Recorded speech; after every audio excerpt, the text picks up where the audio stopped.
Hello designers. Today we're making a video about creating a photo montage out of an automated scripts method, aka the photo merge. So I have in Lightroom, I have I've coded them yellow so I can look through and look for my yellow images. So here they are. I've got 1, 2, 3, 4, 5. And they kind of go right to left in this situation. And I've exported these from Lightroom, and they are on an external hard drive. So I just open up Photoshop, and you can start with an untitled document because Photoshop will make the document the corresponding size it needs to be. So I just opened up a 300 ppi. I think it is 11 by 22, so just a 2-to-1 ratio. And then all we're going to do in order to create this photo montage is to go to Automate, and at the very bottom is Photo Merge. I'm gonna let that hang on the screen for just a second so you can see File, Automate, Photo Merge. Now I've done this just now in another image. So I'm gonna come over here to Layers and turn off all of these title blocks. And this was 5 horizontal images brought into one. So this is kind of skinny. If you look, it's like maybe 9¼ by 36. That's pretty big. So when I make these, I generally try to shoot vertically.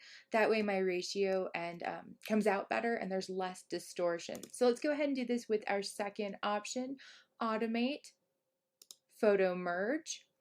And then I'm just going to browse. Over here you can see that there's an auto option, cylindrical, spherical, collage. The collage one turns out really well.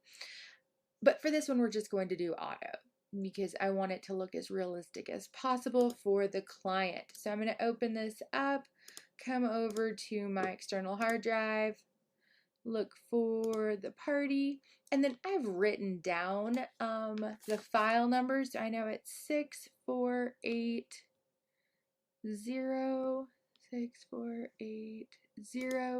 through 6484. So I just hold shift. I've got 5 items to open. Just click open.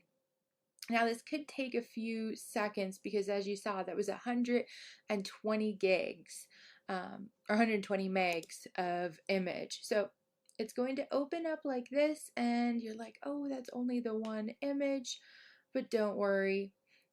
This process will also add layer masks to every layer to mask out what you might not want from each of the other images. So if there is some finer details that you would like to do, everything should be masked, and you can go in with your black brush and just add to that mask.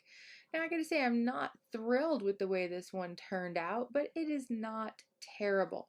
So what I'm going to do is I'm going to get my move tool active and come over here, and I'd like to bring that image in.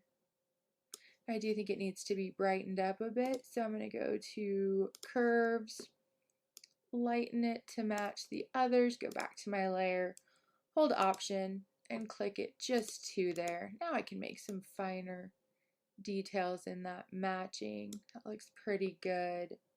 All right, I'm actually pretty happy with this. So I'm going to come over to my layers tab, hit C for my cropping, bring this over and just crop the image down. Now we could obviously fill in with content aware any image space that we'd like to keep. I might get rid of a little bit more of that sky. That way we have a nice rule of thirds going on there.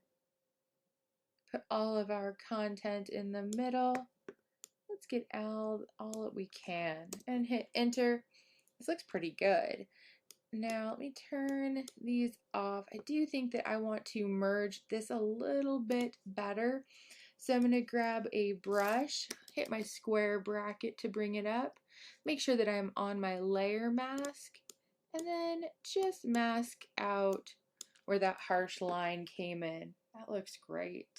And if you can tell what I was doing, I was making sure I was on this layer mask. I have black loaded up in my brush, and I've just added to that layer mask to smooth out our skies there. All right, I think this looks great. I'm going to zoom in a little bit and make sure all these details are good. And then I'm going to merge all of these layers by holding Shift. I'm going to merge the visible because I'm not going to make any more edits. But I am going to come over here and do a quick warp on this side. So you see how we get a little bit too much of curvature here. So I'm just going to pull this up a little tiny bit, making sure to grab all these handles so that we don't end up with any distortion in our the objects that should be straight. Now the horizon line looks much better. Then we're going to have to do just a little bit more cropping. I'm going to get rid of a good amount there. All right, this seems great to me, so I'm going to go to File, Save As, and we're going to call this Madwire Pano 2. Save it on my computer and hit save. All right, folks, thanks for watching this photo montage automated option. Nice work.